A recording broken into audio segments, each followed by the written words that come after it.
GearNetwork.com. The following is a presentation of the Gear Radio Network. I have Canadian money. Oh, okay.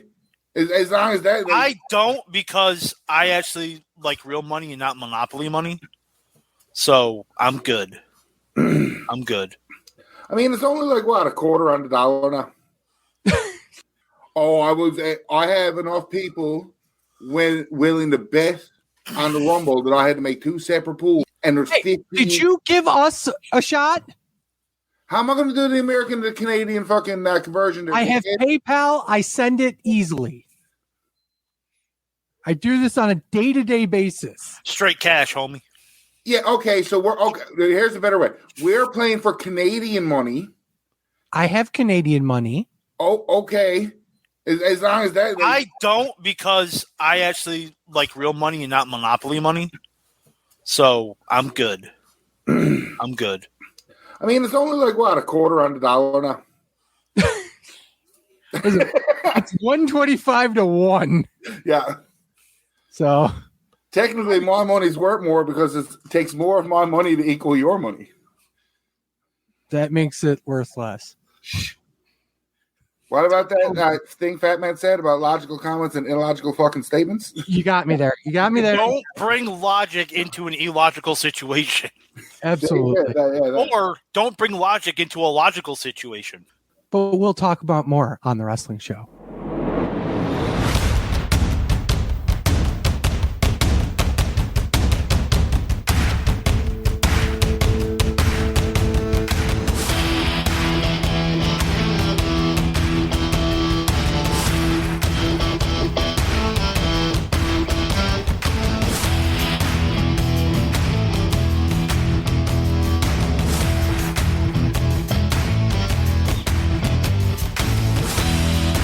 Welcome, everyone. This is Sleazy. This is... What am I doing that? Oh, I'm the Fat Man. It says right in the corner. Well, thank God it does. Welcome, everyone, to another wonderful episode. Today we have a wonderful gentleman. Whereby? Wonderful. And also... Gentlemen? Also, Ryan Williams is on today. Oh, okay. Holy... Wait. Can I get a hey, yo? Again? Okay. Hi, y'all. Oh my God, that sounds so much better. You get to do it every week too, like a good fucking podcast member I am. Yeah, Mark. Fucking Mark. Let's talk about Hard to Kill, aka what we call this podcast after 9 fucking years. Listen, we could talk about little people and not refer to them little people. We could talk to how I keep telling Ryan he's going to get a childhood disease, and a disease named for a baseball player. Talk to him how he's going to get a sexually transmitted disease. Talk about Asian fetishes, jungle fevers, being racist as fuck. How did we not get canceled after all these years? I really don't. God. I really don't know. And this will probably be the last episode of the wrestling show now that we've said that, because everyone's going to go through our archives. But I don't care at this point. So Impact Wrestling / TNA. I don't know why my brain thought we were doing day one. Day one. How much weed did you smoke today? I don't smoke the weed. I ate the gummies. He ate the gummies. I knew it. Well, you're fat. So how much gummies did you smoke today? Okay, so penis size worth. So, just an FYI, because this is an audio podcast, he showed at least 12 inches. Like ginormous. It was humongous. See, so I had to go to the better Wikipedia page and bring up Hard to Kill. This is my Wikipedia page. Dude, yeah, but unlike you stick to the paper, and I like the cool shit that I find out during while we talk about it. Right. Because we both have different wrestling journalistic skills. I know how to write. You're just I know how to read. So, and speaking's hard, but reading's all right. Wait a minute. You know. What's reading? I call it reading. He likes to ride on the Reading. Take a look. It's in a book. It's Reading Rainbow. The show opens with the first ever Knockouts Ultimate X match for the number one. Whoa. Pre-show? I didn't watch the pre-show. We absolutely have to talk about the pre-show. Oh, pre-show was cool. No, because Mike Bailey was on. Okay. Yes. Mike Bailey was on the pre-show. First match was the Knockouts Ultimate Go X fuck match yourself. for the number Mike Bailey won, you fucker. Yeah, he wasn't. And what's funny, he wasn't even supposed to be in that match. Nope. Jake something was supposed to be in it, and Mike Bailey or Speedball replaced him. Yep. Jake something ended up doing a dark match with Madman Fulton. It wasn't a dark match. It was also a pre-show match. Was that also a pre-show? I only saw because I only came into it when as soon as I heard that Bailey was going to be on. It fucked me up because I hadn't heard anything about it and I didn't know why. And I turned on the pre-show. I was like, cool, they're doing the 4-way. And then it's him and Madman Fulton. I stopped and I went, that's not the 4-way. What in the fuck just happened? So, story. It is. To give you a quick go, both pre-match shows were really good. Like, good enough to check it out to be like, well done, boss. Yeah, absolutely. And they absolutely needed that because, honestly, there was a lot of wrestling out there. And people would have skipped the show had they not seen those two pre-show matches, I think. But just a quick touch, and then we'll go into the main show. It's not bad. Now, I can already tell Fat Man's just like... No, your comment was like, if people didn't watch these two pre-show matches, they weren't going to watch the pay-per-view. In terms of casual fans, if they watch them and they were like, that's half the appeal of these pre-show matches is have something free so that it catches you up or catches you in, and then you order the pay-per-view. And I think these two matches did a great job of that. How's that sound? That sounds better. Okay. It did sound better because one match was a big hoss fight and people like two big fellas going at it. And the next match was more your dipsy doodle stuff, right? Yeah, absolutely. And so it appealed to everybody on a grand stage. I saw nothing from Impact directly about Speedball being on the show. Do you know the only person that I saw it from? Veda Scott. So I wonder why that was. I had saw it on Wrestling Inc. that he had replaced him, but then when I saw the pay-per-view started, I was like, I guess he didn't replace him. And then went into the, Madman Fulton. Oh, okay. Yeah, and like I said, both matches were decent. For a multi-man match, I enjoyed it, but once again, not an amazing match, but great. Okay, so continue on. Sorry, one last thing. We have no Meltzer ratings. Yes, because Meltzer doesn't fucking watch Impact unless Kenny Omega's on the show. Exactly. So I have Bleacher Reports. Fat Man has who'd you say? The only person I couldn't find Bleacher Reports. The only person I found star ratings from was a guy named Andrew Sinclair from voiceofwrestling.com. Wow. Nice dude, I bet. Good for him for watching this show. And welcome him. He watched a very fucking fantastic show. Yeah. For Impact. Spoiler. So Bleacher Report, so they grade them from A to F and then obviously plus or minus. So I'm going to kind of bastardize it so we can get accurate ratings. So the Madman Fulton versus Jake something was graded C, so 2.5 stars. Yeah. The Fatal 4-Way was B minus, so I'll give that 3 stars, I guess. There you go. Knockouts Ultimate X match for the number one contendership for the Knockouts Championship. We got through it. Chelsea Green versus Jordan Grace versus Alicia Edwards versus Tasha Steeles versus Rosemary versus Lady Frost. Match with 9 minutes, and Andrew gave it 3 1/4. Sleazy, you're the women's wrestling enthusiast.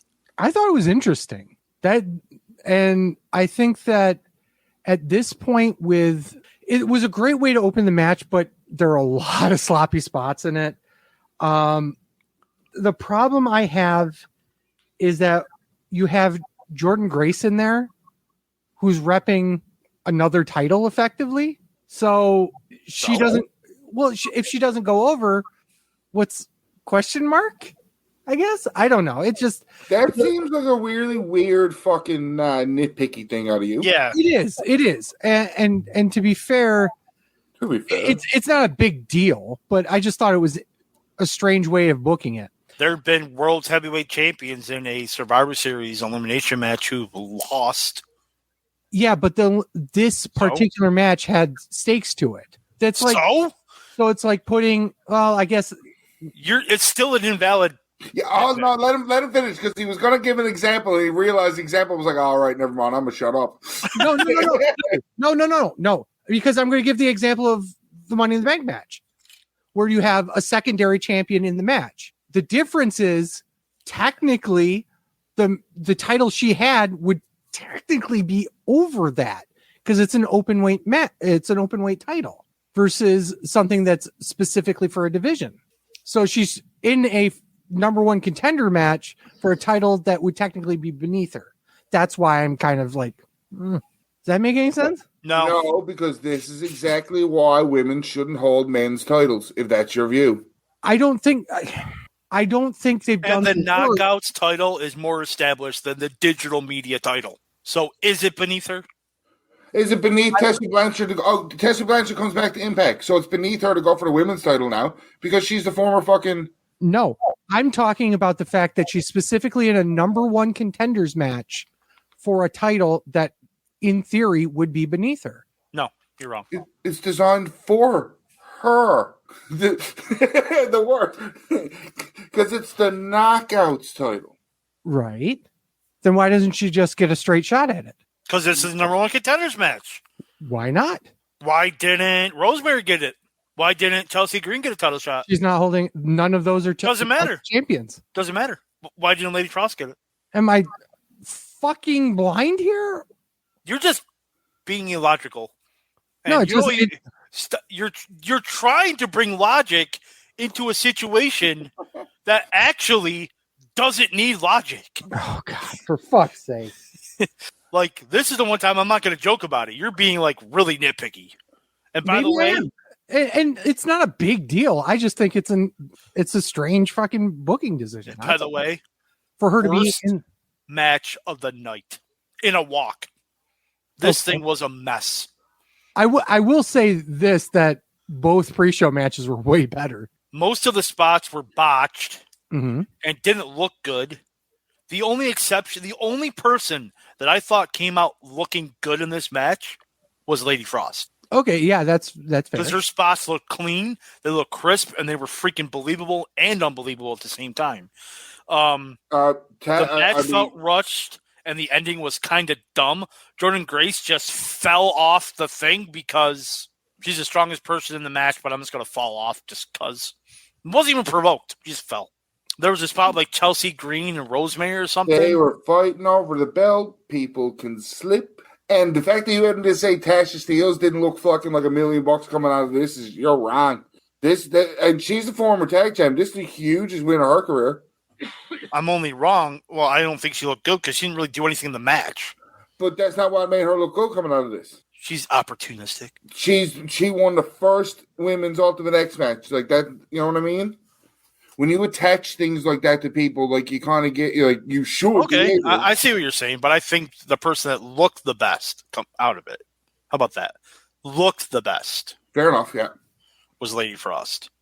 The match had potential. It just didn't deliver for me. There was a couple spots that just looked super, like the Tasha Steelz and Jordan Grace on the thing. They just both fell, and they both like landed ass first. I'm like, ow, spine. They don't need spines. And there was another one like Rosemary, I think Chelsea Green. Chelsea Green botched every spot she was in. Like every big spot she was in, she just completely botched. She's a hot mess. What did you expect? Okay, moving on. I'm done talking about that. Oh, Ryan, what'd you think? I thought it was a really good opener for Impact.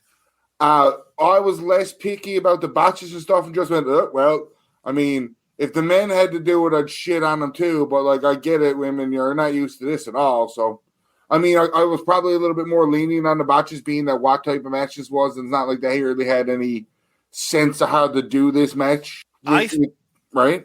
I enjoyed it.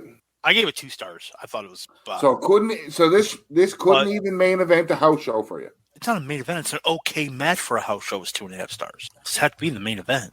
But I think they gave him only 9 minutes. So I think they just wanted to get as much spots as they could as possible. I think they gave him more time, and they're able to slow down. The match would have been better. I would 100% agree with that, especially with 6 people in there. Yep. I think they were just trying to cram as much as they possibly could in. So I'll give him a little bit more lenient. I'll bump it up to 2 and about that. What a dick. 2 Still not okay for a house show, though. 1. X Division Championship. I do want to give ratings here. C+ from Bleacher Report. So what, 2 3/4 stars, I guess? C+ would be 2 7/5, wouldn't it? That is 2 3/4. That's American. not.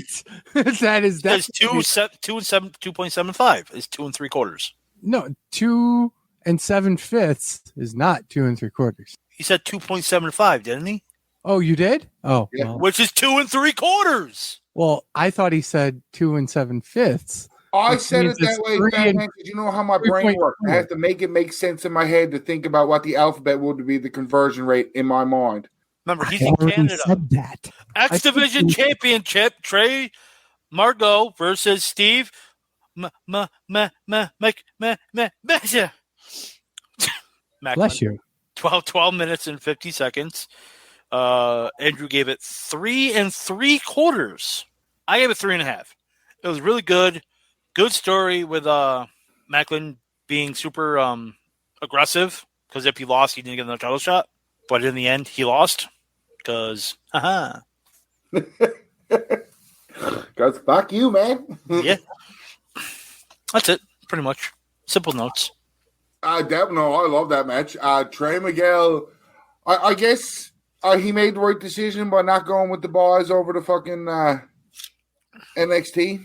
Mm-hmm. They've been having fun with him. He had a nice little feud with Sami Callihan when he come back, and now he's been X Division champion forever. And having really good matches with Malcolm, or however the fuck you pronounce his last name. I loved this match. I thought this was one of the high points of the show, honestly. I gave it 4 stars. Fast paced, hard hitting. It was amazing. I mean, my only complaint, if anything, is I would have loved to see them go another 5 minutes, but that's just me. But this dude overrated it though. Grade A. So A would be 4 stars. 4.5 almost. Pure Rules match for the ROH World Championship. Jonathan Gresham defends against Chris Sabin. 12 minutes, 40 seconds. Andrew gave it 4 stars. Ryan, there's no way Jay Briscoe's winning the ROH World title. There was no way Chris Sabin was winning this version of the Ring of Honor World title. Us? No. I find in the next bunch of I dropped it. In the next bunch of matches that we're going to talk about are all going to be like, that was a good match. That was a good match. That was a good match. Like how this Impact pay-per-view actually went, all of them were like banger, banger, banger, banger. And this was just at the start of the flow of this matches that if you didn't expect this was going to be a good match, you were pleasantly surprised. If you expected a good match out of this, you got what you expected. Right. I was close. I gave it 3 3/4. Thought it was a great match. Wish they had a little bit more time. As Sleazy said, probably about like almost every match going on, but Yeah. and they did what they did with the time given. It was your typical Jonathan Gresham match, which is good. I actually preferred this one over some of the other Pure Rules matches that Jonathan Grisham's done. I really liked the near fall with the cradle shock. Mm-hmm. That was really well done. I really enjoyed that. Yeah, I would also say, yeah, give him another 5 minutes, and you could have had, like, I don't want to say match of the year contender, but definitely near high everything. Once again, 4 stars. So this gentleman gave it B+, so whatever that is. Josh Alexander versus Jonah. 17 minutes and 5 seconds. Andrew gave it 4 1/4. I gave it 3 3/4. Again, another great match. Mixture of strong moves and high spots. The only problem I had wasn't with the wrestlers themselves. It was, God damn it, D'Lo. Right? You are so bad at fucking color commentary. But it was most notable throughout this match. Just like how he was me on commentary. He was stuttering words, making up words as like just making up words, just saying the wrong shit. Just like, oh my gosh, shut up. Maybe he was having a stroke. Yeah, maybe he was having a stroke. Maybe. But yeah, that was my only problem. Just fucking, God damn it, D'Lo. Okay. I guess hot take. It wasn't as good as the Jake something Haas match. So why do you deserve to step on a Lego this week? I don't know. It just this was a match that I was surprised that it was good. Like I knew it would be good, but not this good. Yeah, 100%. Oh, it was criminally underrated, but you apparently. I don't know. It's so what's your star rating? Oh, 3.5 stars. I mean, it wasn't bad. I just don't think it was as good as the fucking what? 3.5 stars wasn't bad. It's the sleazy star rating system. Exactly. Man, I think the match is excellent. 2.5 stars. Man, it was an okay Terrible. match. I give it 4. 4 stars. In comparison to the previous match, it wasn't as good. What do you think about Ryan? Good match.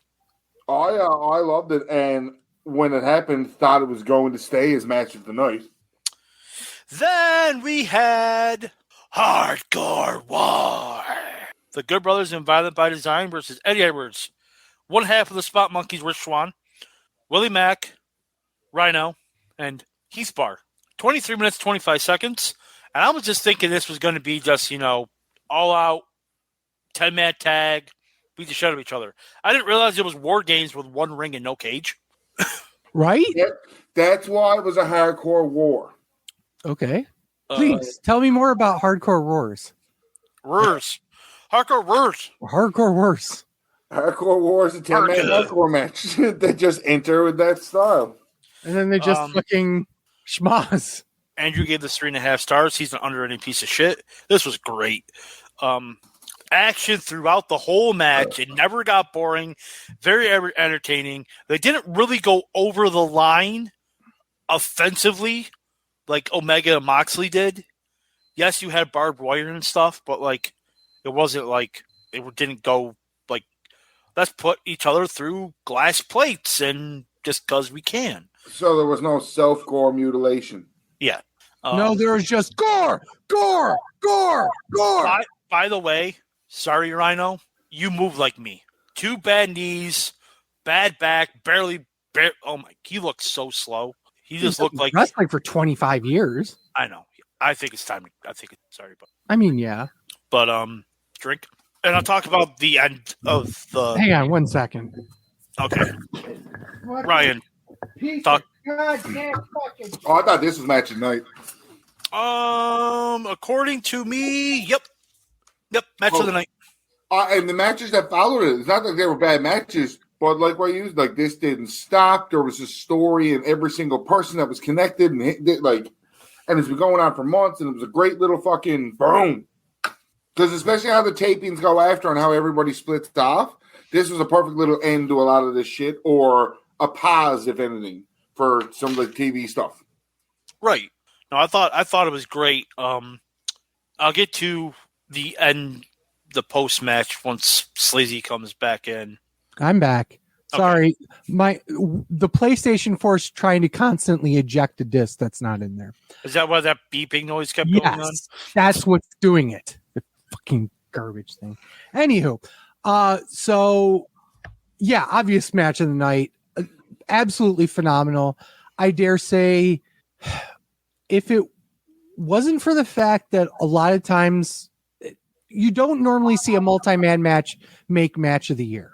Really, you don't. This had a pretty good shot. Obviously, there's already stuff better out there, but this was phenomenal.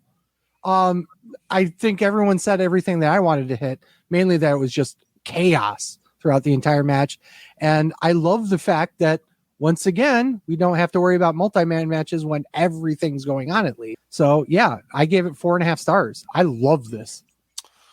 So, the post-match was pretty much you had PCO, the OGK, okay, Vincent, who was feuding with the OGK in ROH, so he's there. Ignore that. Maria. Was there some other person? Maria showed up. She just really didn't do much. But she's part of the OGK. Yeah. Were those it? Those 4? Yeah. Those 4 Maria, yeah. Okay. Pretty much came down and beat the shit out of everyone. And then I thought it was kind of weird. I'm like, okay, so they have an ROH invasion with the ROH World Champion there, and he's not involved. But they did explain it on commentary afterward. It's like they did explain it on commentary where they're like, was this the plan all along to have the ROH World Title defended here to get these ROH guys here? Like, so at least they talked about it. At least they covered it, and I'm fine with that. So that's cool. TV and the tapings have looked pretty decent too. They're called Honor No More. Mm-hmm. That's the name of the group. Yeah. Last TV tape. Spoilers for anybody that cares. Last TV taping had them tease that Eddie Edwards might end up joining them, and it's the Ring of Honor. But you know what I mean? Right.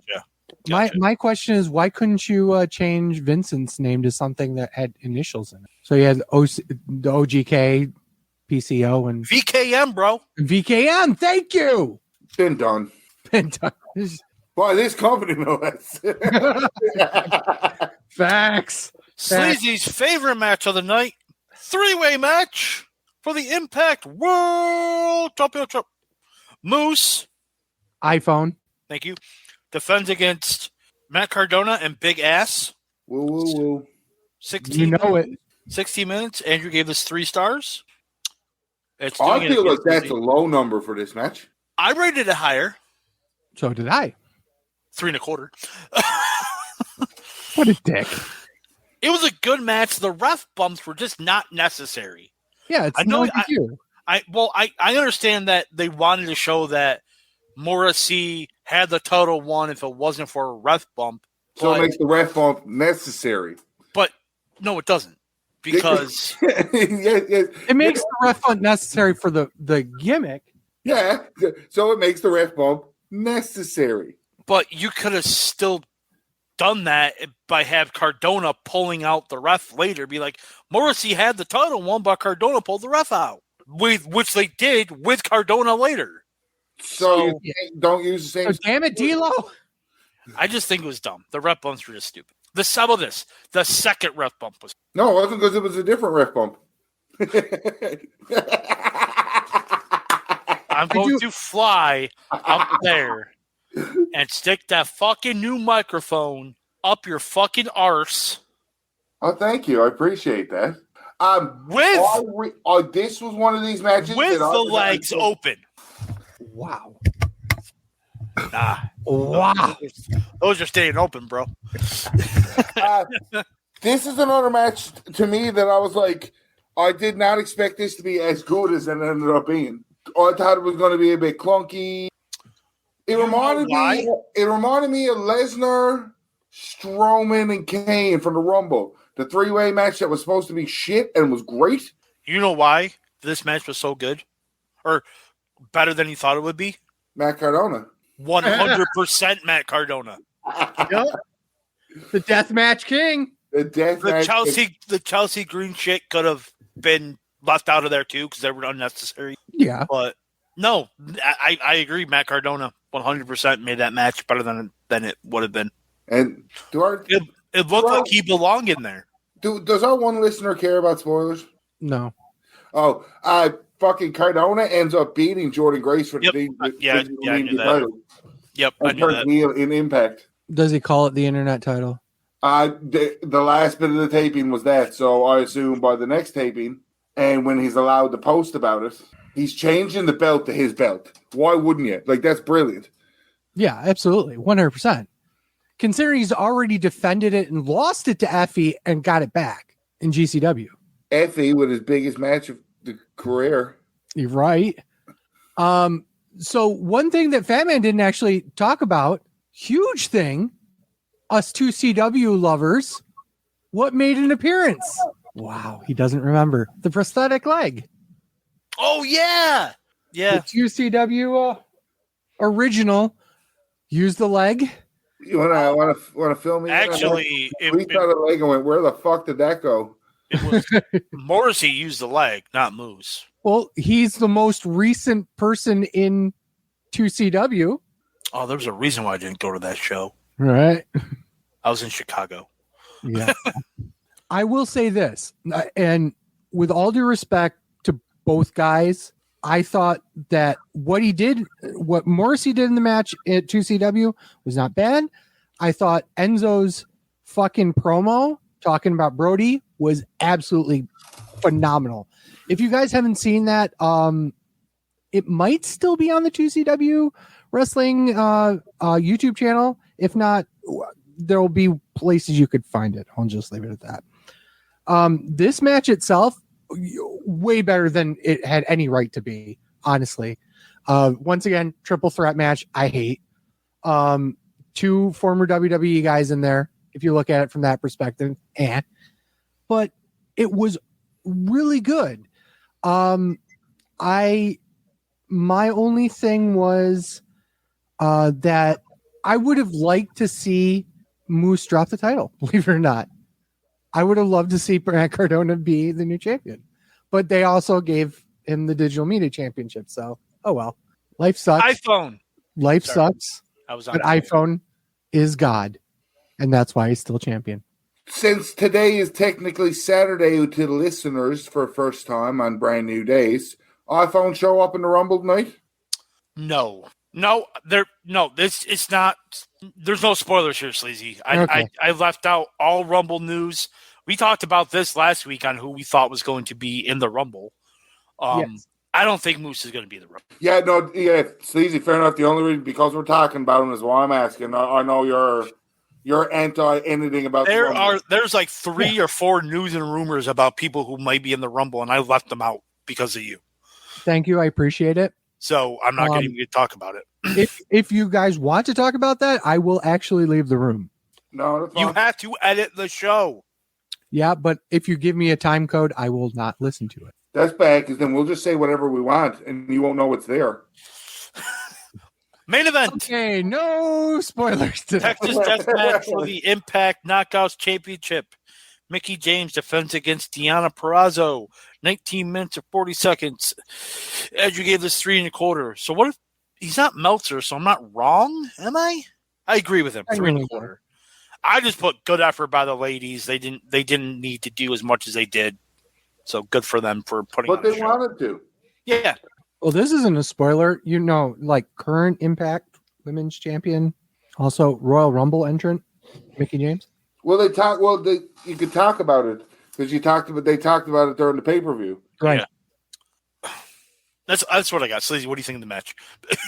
I thought it was great. I thought by far it is, in terms of U.S. companies, it's match of the year for the women. There nothing's even coming close right now. That may change soon. Whoever Britt Baker fights in our next defense, I'd say will. I won't necessarily say that. But there are a few matchups there that would get a better match than this. But you don't think Becky versus Doudrop tonight is not going to be women's match of the year? Okay, you got me there. You got me. You 100% match of the year. Watch your match of the year now and shut you right the fuck up. Well, legit. I just feel like that they've wasted Piper Niven. You know, no, they did, and you got, like I said, Gunther. Walt, you know what I mean? A name change shouldn't matter. Name change shouldn't hurt you. It did for her. It really did. But now she's gone to Piper status, like how she's dressing and all that dancey shit is got. You know what I mean? Mm-hmm. It's ironic because the entire reason why she was brought up on the main roster is now gone. So whatever. It's whatever. Ryan, what do you think of the match? Yeah. I enjoyed the match. I probably would have put the 3-way on as the main instead of this. Solely on it was the main title, but that would be my only really complaint on why it was in the main event. I know why. Texas Deathmatch, blah, blah, blah. And a lot of people's eyes, of anybody that knows it, the main event is going to be this match.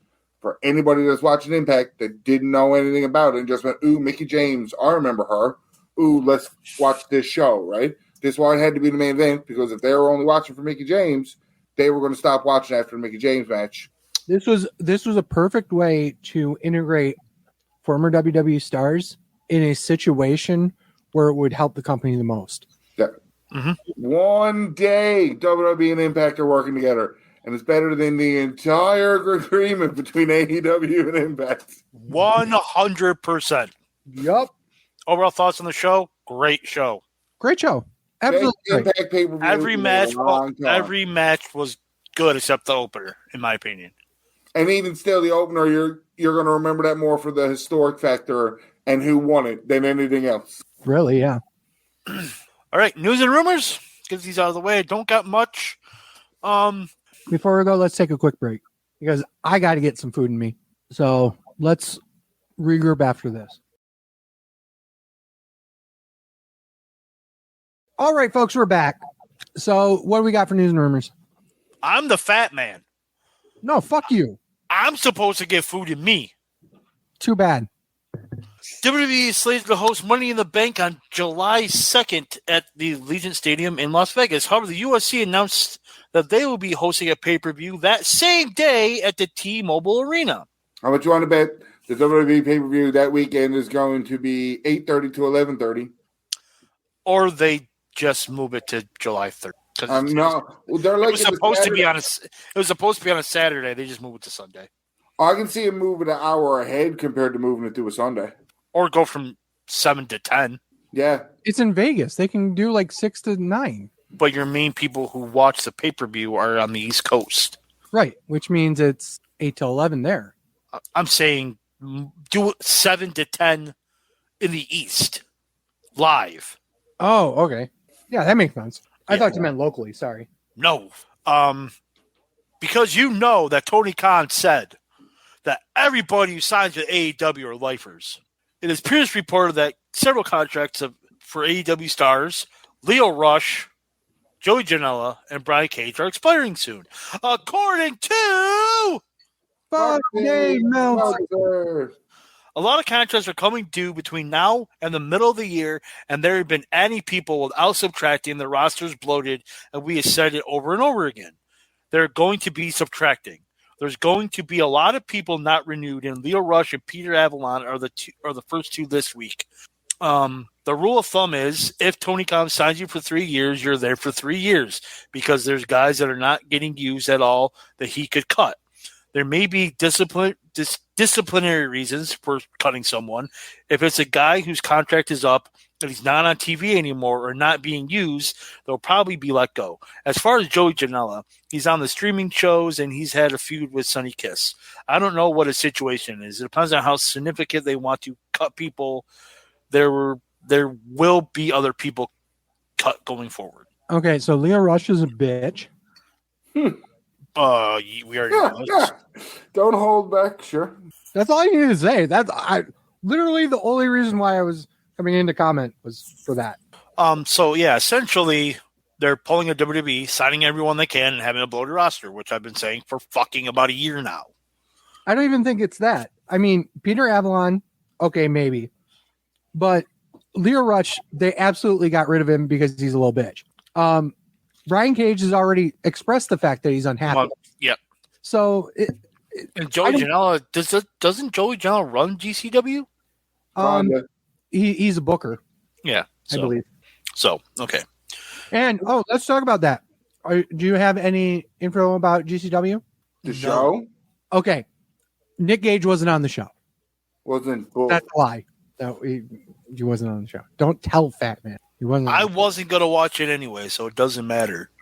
Well, I just want to talk a little bit about it, so we'll leave it for later. So we discussed this for like 10,000 hours earlier today. WWE's tentative WrestleMania 38 weekend plans. As noted, WWE confirmed this week that the 2022 Hall of Fame ceremony and NXT Stand and Deliver events will air during WrestleMania weekend in the Dallas, Texas area. There's also going to be a large Superstore access set up for fans. In a report, PW Insider reports, yay, that current plans call for NXT Stand and Deliver to be held on the same day as Night 1 of WrestleMania, which is Saturday, April 2nd. It is noted that the information is still very preliminary and could change as plans are locked in. But the idea is to hold the NXT event from 12 to 3 p.m. as a matinee show. That will leave a few hours between Stand Deliver and WrestleMania. On the other related note, the current plans to air the 2022 Hall of Fame induction ceremony on Friday, March 31st. The ceremony will air on Peacock and WWE Network. There's no word on if the Hall of Fame will air live, doubt it, or be taped, most likely, ahead of time. Probably on a Thursday and air on a Friday. This is me saying that, not them. Right. Doubt that it's going to be aired live. It's going to be taped Thursday, probably air on Friday, after SmackDown at 10 p.m. That's what they added. Okay, that makes sense. And those are the plans. I'm not saying anything other than 12-hour WrestleManias. Because Slizzy knows how to math. Fuck you. Slizzy's like, 12-hour WrestleMania, is this going to go till midnight? They haven't done that since, 35? No, not 35. 36. It's 38, 37. 35. I was right, 35. The point is, you're fucking up everyone's day to make sure that no indie shows get any walk-up. And I will say this, and it's a dickhead thing to say, and I don't care. Isn't that the point? Yeah, it is the point. You're not wrong. So it's still a dick move. It is a dick move, but that's the point. They're pissed that other companies are coming in and you say that legit every fucking year. Yeah, absolutely. And you're surprised if they pull moves like this. No, I am not surprised. Okay. They've spent every year trying to find new and different ways of doing this, from buying out all the venues to, oh my goodness, we're going to run. They haven't bought out all the venues. Not this year, because they haven't before. Yeah, they did. They to be fair, they didn't buy them out. They told them don't run other shows in them. They've done it in years past where they said, no, you can't have any shows in this. Okay, Meltzer. It's happened before. Conan is recovering from heart surgery. Oh, by the way, to add another thing is, I think they're going to move. I don't think they're going to put NXT in a big building. I don't think they're running the American Airlines Center. I don't think so either. So there is an arena in Arlington at the University of Texas at Arlington. Mm-hmm. So that would be way closer than would it be in like the Hutchinson Civic Center in Dallas, which is only 20 minutes away. So you can make that drive from Arlington to Dallas in 20 minutes. I don't know. I've done it before. So here's my question: is how is the public transit down there? I've never been down that way, and I never took a bus or a subway or nothing. We rented a car, and the traffic was not bad at all. So I'm not sure how like the public because we never took public transit. We were always driving in a car. Okay, so the good assumption is, but Lauren has gone to several conventions in the Dallas area, and they are very good with big events. Okay. So they let buses go from hotels. And I think they did do that. I think they did have buses from our hotel to AT&T Stadium. Okay. That's not so they're really good with big events. Okay. But even so, I think they would hold it in Arlington. Plus, if you hold it in Arlington, that means you'll have to travel to Arlington. And if you say you don't want to go WrestleMania, go to an indie show, say an indie show starts at like 3:30, you're going to have to run your ass there. So that'd be another reason why I think they're going to do it at the University of Texas at Arlington. That makes sense. It's still a dick move, though. I'm not saying it's not. I'm just saying that's the point, is to be a dick. Oh, yeah, absolutely. Conan is recovering from heart surgery. Best wishes go out to him. WWE is trademarked Uncensored and Super Brawl. That's legit only because Cody Rhodes wants them. Not even that's what the Cody Rhodes has been trying to file for those old WCW trademarks for years. For years, yeah. WWE is reportedly going to keep Mustafa Ali under contract after he requested his release. I think it's a work, bro. Everything's a work. Mm-hmm. WWE is interested in signing Roxy. I think we said that last show, but they want her bad. Yeah, she's got a ton of upside right now. Oh yeah. Spoiler makes sense why she drops the Ring of Honor Women's title to Deonna Purrazzo. Yep. Brian Kendrick actually requested his release from WWE. He was working as a the guy that Harland is thrown over fucking stairs on NXT TV. That's what he was working as. The amount of people that is going to leave WWE for AEW will shock you, Sleazy. Really? Sami Zayn signs a new WWE contract. I wonder why. Because Owens resigned. No shit. 100%. He was waiting for. Oh, where's Owens going? Yeah, WWE. I'll do whatever you want. Just keep me here. So they both knew it. They both knew they were staying. So I put this in here because I want Sleazy's reaction to this. Bully Ray thinks that Jon Moxley should apologize to AEW fans for leaving to go to rehab. No. You need anything more than that? No. I was hoping for. Go fuck yourself. That's what I was hoping for. So, and I agree. No, he does not. He's bettering himself as a person. It has nothing to. You can be a fan of his all you want, but he's bettering himself as a person for him, for his wife, and for his newborn baby. That's the important thing. Wrestling comes last in this situation. I'm glad to see him back. He looks 1,000,000 times better. I'm glad that he's healthy. Fuck Bully Ray for saying that shit. Well, he owes nothing to the fans in that respect. No, he doesn't. He doesn't. Just like the Roman Reigns situation. Right. Oh yeah, absolutely. Well, and here's the reality of it. Jon Moxley, the character, is a professional wrestler. Jonathan Good is the person. The person needs help. He elected to go get help. Yep. This would you wouldn't hear people fucking apologize to fans because they got hurt in the ring. I know some wrestlers do that, but there's no obligation. Oh, I'm sorry, you guys. I fucked up my leg so bad because it's like, instead of, it's broken in 19 places. I'm sorry, you guys. Yeah, I should have went through all them fucking light tubes when I was 20. It was 22, and it was only 3 light tubes. It was Sleazy means light tubes. There were light bulbs. And they still hurt. You say light bulbs or light balls? Light bulbs. Bulbs is in like that light bulb. And he didn't go through them. They fell from the ceiling onto him. Also, what a stupid spot that was. In his home when no one was looking. They didn't even have a fucking camera on. What the fuck? And he was still doing spots. That's how dedicated Sleazy is. That's good. All right, Ryan, I know you want to talk about Royal Rumble stats and stuff. Ooh, my belly. Ooh, yes. I love this stuff. I'm the first thing is I'm going from that picture that I found on Reddit and I put in our chat just because we can talk about it a bit more instead of just messaging and fucking around. Yep. Number one, from 2010 to 2015, the number one entrant followed the same pattern of 3 men in the same order of it went Ziggler, Punk, Miz, Ziggler, Punk, Miz. 6 men had won the Rumble at age 36. Hulk Hogan, Bret Hart, Steve Austin, Chris Benoit, Batista, and Edge. That's a crazy stat, honestly. I'm sorry.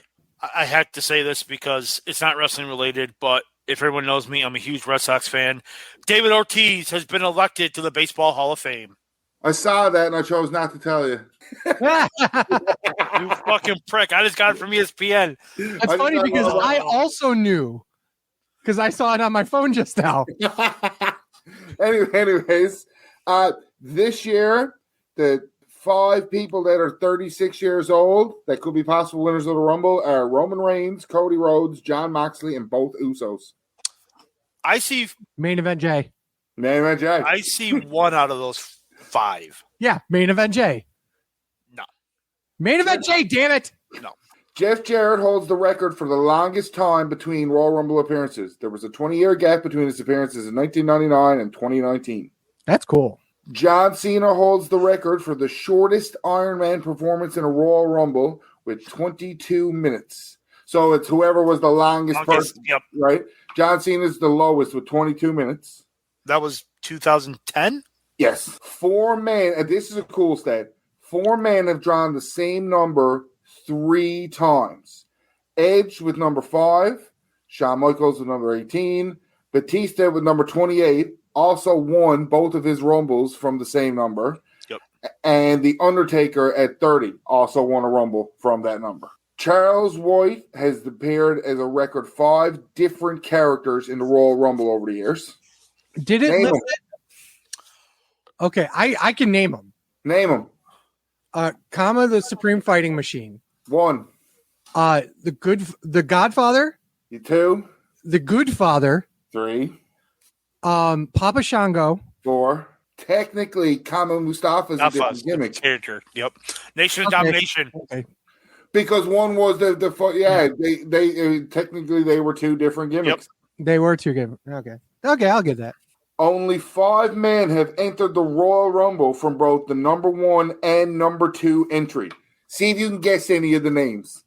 Once you get 3 strikes, I'll stop it and tell you the rest. But Michaels. Between the 2 of you, let's see if you can guess the 5 names. 5 people that have entered the Rumble at number 1 and number 2. Michaels is 1. Michaels is 1. Benoit. So you said Benoit. Benoit's not 1. He entered number 2 in 2005. Well, if Benoit is, I'll add Benoit to the list. Because he was number 1 in 2004, number 2 in 2005. I'm going to look that up, though. I just want to double check anyways, since Benoit's not on this list. If he is, then cool. That's a new thing we found. But Benoit's name is not on this list. Yeah, because wasn't it? Oh, who was it? Guerrero was 1. 2005, Benoit came out 3rd? No, Pewter came out 3rd. I thought Pewter Benoit was number 2. Okay. Yes, he was. There you go. So that person has missed that. Okay, so there is another. Guerrero was 1 that year because. So we automatically win because we found one that Buck didn't have. Yeah. Okay, so hold on. But I remember that because Guerrero and Flair both drew numbers, and Guerrero stole Flair's number, but then they found out. Yeah. That's the only. And okay, so we got Michaels, Benoit. Who else did we have? We said. What else did we say? Michaels and Benoit, right? Yeah, Michaels was the name on the list. Benoit was the name not on the list. Jericho? Jericho's name is not on the list. Okay. Oh, one's very recent, actually. Rey Mysterio. No. Wait. He is, though. Yes, Rey Mysterio. Is it? Rey's another one. Of them? What? Was Punk one of them? Punk's not one of them, as per the list, but the other 2 names that are on this list that I had was the British Bulldog and Elias, and the other 3 names was the British Bulldog, Elias, and Ted DiBiase. Ted DiBiase. There's no way I was getting any of I wouldn't have gotten Elias or Bulldog. I probably would have eventually got DiBiase. In 2010, MVP eliminated The Miz and himself within 7 seconds of entering. This remains the record for the shortest time spent in the Royal Rumble while getting an elimination. What a stupid stat, and it's amazing. Randy Orton last year broke the record for the longest time in the Royal Rumble without an elimination at 58 minutes and 30 seconds. The whole match, because he was the whole 2. Rumble. He didn't eliminate a person. 2. And I thought I could have when I read that, I was just like, is that true? That can't be. Is it true? What's even better is the first year that Orton won it, he only eliminated 1 person in that Rumble. Triple H, yeah. The last person, yeah. So he's done great at Rumbles. He's done great at not doing anything. Booker T is the only competitor in the history to hold the shortest time in a Rumble on 2 separate occasions. 2006 and 2002. The Miz and Shawn Michaels are the only men to achieve the shortest time in one Rumble and the longest time in another Rumble. Wow. And where's that? I got another one because there's stuff here about the women's one too, since there's been 4, so it's pretty up on that. Chris Jericho if Randy Orton is in the Rumble and has a run longer than 29 minutes, he becomes the new leader all time in overall Royal Rumble. Rumble's time, yep. If Mysterio's in it and goes an hour, he can take it. Jericho's at 4 hours and 59 minutes. Orton's at 4 hours and 31 minutes and whatever seconds. And Mysterio's at 4 hours and 5 minutes and whatever seconds. But what if Jericho's in it? Sorry, that's fair, but we're not talking about Royal Rumble, so don't fucking say shit or I'm going to start spoiling shit real fast. I don't know anything. For the women, the longest person that is ever in the Royal cumulative for the Royal Rumble is Charlotte Flair at 1 hour and 50 minutes. Natty's right behind her at 138, and Bianca Belair is at 130 with Naomi at 118. Funny For the men, everybody knows it's Brock Lesnar and Braun Strowman, 13 eliminations each. For the women's Royal Rumble, it's a record that's shared between Shayna Baszler and Bianca Belair, and they did it in the same Rumble. They both eliminated 8 people. Wow. 2020. Bianca comes out second and eliminates 8 people, and she gets dumped. And then Baszler comes out at number 30 and still eliminates 8 people and was the final 2 in the ring. And then that caused a pandemic. We all know. Yeah. No, what caused the pandemic was Shayna Baszler in the fucking elimination chamber. Yes. Oh, that's right. Such an aggressive beatdown. That's right. It took everyone's immune system out. Yeah, I don't got paper to flick like Fat Man. I'm not flicking my phone, so. But you flick your dick. So that's it. I guess we done, eh? Oh, I do got some predictions I want to do just real quick. I think Bianca Belair. This is no spoilers. This was my prediction.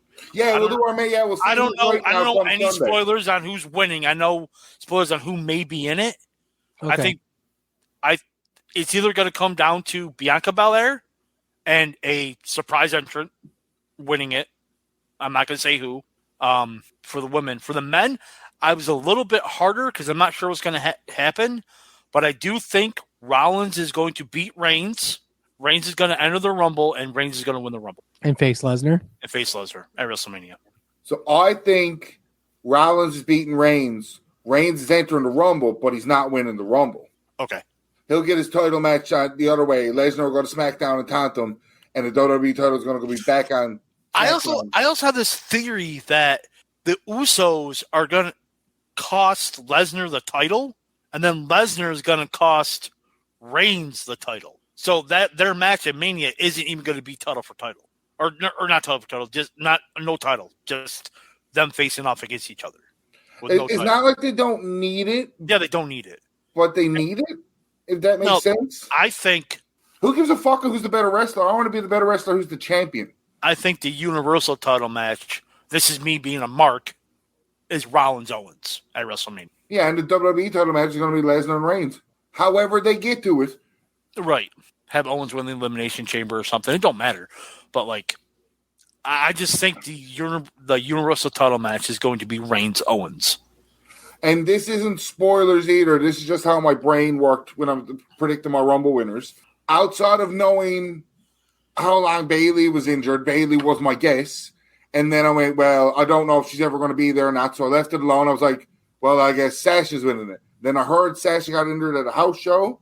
And I've been pretty much thinking what I've been reading that Belair's winning it the second time.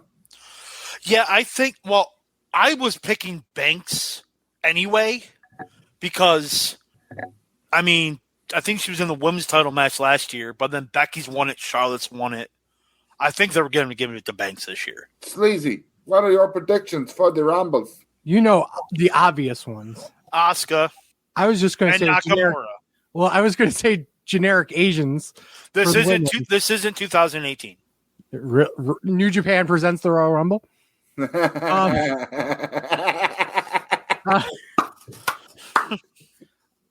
It's either Asuka or Io. That I'm going to throw that out there. It's way more likely it's going to be Asuka than Io Shirai by far. Wrong.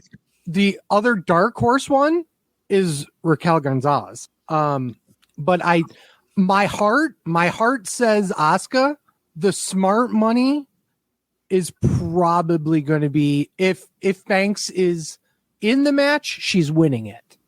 I hope so. I love me some. If she's not in it, I think it's going to be Asuka. As for the men's, once again, a whole 100% mark moment, Kevin Owens. I would not be surprised if Owens wins. I would not. And I'll be so happy. I'd be so happy if he won. I just have this stupid suspicion that Reigns is... Now watch the men's Royal Rumble open the show. Be like, well, fuck. Yeah, it'll just kill everything. They'll just kill all my fucking things. But here's the thing. I actually agree with Fat Man with the fact that Lesnar does not need a title. You know when it needs? Paul Heyman on a forklift. So, if you this is why we're best friends. If you bet $1 on Mr. McMahon winning the Royal Rumble, you win $10,000 if he wins the Rumble. as per the latest betting odds of the Royal Rumble. I'm wondering where this Austin Theory storyline's going. I don't think he's winning the Rumble. I think he's going to have a good showing in the Rumble. I think he'll be like a Final Four, but yeah, with like 3 or 4 eliminations. Yeah, but I just don't. I don't know. Well, give me a Final Four selfie. 100%. He's absolutely. He'll take the selfie and then get eliminated. Should be a video. That's or a Final 2. They'll have like the last person in the ring say it's like Owens go to take the selfie. He takes it and then Owens pops up and fucking eliminates him. That works.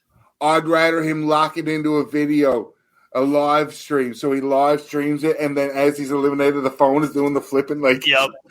I guarantee you one thing: he's going to be number 30. No, really? I don't think he's being 30. I think it would make sense. I think he's going earlier than 30. Oh, really? Mm-hmm. No, he's going to be in that for a while. Because they pretty much said on Raw. Because I got home last night and was actually able to watch like the last 2/3 of Raw. Hell? Yeah, I know, right? Was that he asked Vince McMahon for a later number. Vince is like, "How do you think I have any influence on that?" Which is funny because he's the booker, but like, so he ain't going last. Or I think he's gonna go like 4. He'll be it's like a double blind. He'll have a single digit. I was just gonna say he's gonna be in within the first 10 people. He's going for 20, 30 minutes at least. Yep. Okay, so he's either in the first 10 or number 30. He ain't going 30. That's those are the two opposite predictions right here.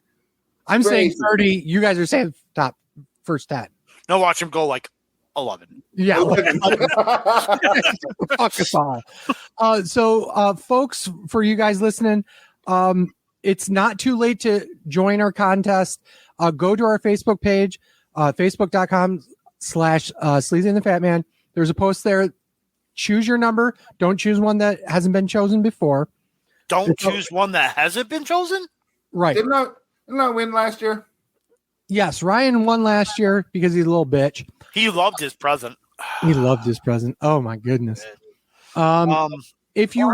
If you guys win solely on it's the same number this year. I'm picking 3 because 3 is my favorite number. It's just last year it was jackpot, baby. hey. So if you guys choose a number, if it's not one of us that wins, guess what? You're going to get a prize. I don't know what the prize is. We'll figure it out. So obviously put your number in. That's for both the men's and the women's Rumble. So we'll have two winners this year. Other than that, anything we want to put over? Anybody? No, of course not. Check out. If I'm not putting myself over, why the fuck am I putting other people over? Hey, you should listen to this podcast I do, Sleazy. Yeah. And that was Ryan's philosophy when he's wrestling. If I'm not going over, I'm not putting anyone else over. Exactly. Oh, shit. I jobbed to many a match guy, and the fucking results said that I lost that match. Now, when on the Canadian records.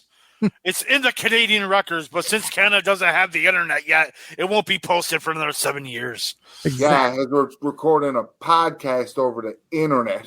Yeah. Oh, I did want to. Kayfabe, motherfucker. I'm not worried about that no more. I don't wrestle. Ah! I do want to really, really, really, really quickly touch on GCW. GCW just had their show last weekend. The World in GCW. They were at. That's not what it was called. It was called Shindy Mania. Did we just become best friends? Yep. You want to do karate in the garage?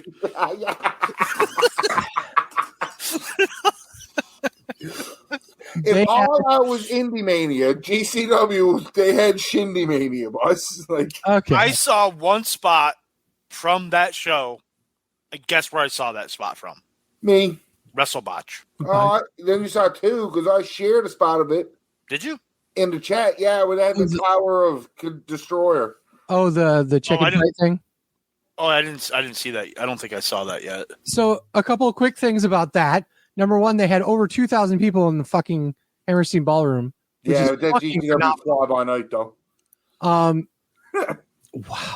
Number 2, I had quite a few friends working that show, which is absolutely wonderful. Shout out to Billy, Zach, Jonathan. You guys are awesome. They're they're working hard on production throughout the entire night, and it shows that they did a great job. So I just wanted to outright say good stuff, and I'm glad that they got that opportunity.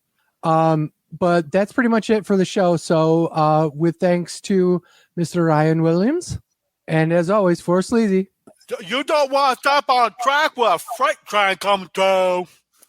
This is the Wrestling Show. Thank you guys so much for listening. Peace. Fuck Dave Meltzer. I mean, Dave Meltzer, man, he don't want to mess with a freight train.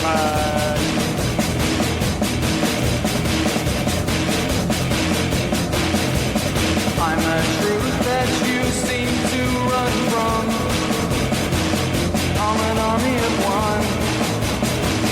I'm a clip in your gun. I'm the pain in the game, the bloodshed in your name. When there's nothing to gain, I'm the world gone sad.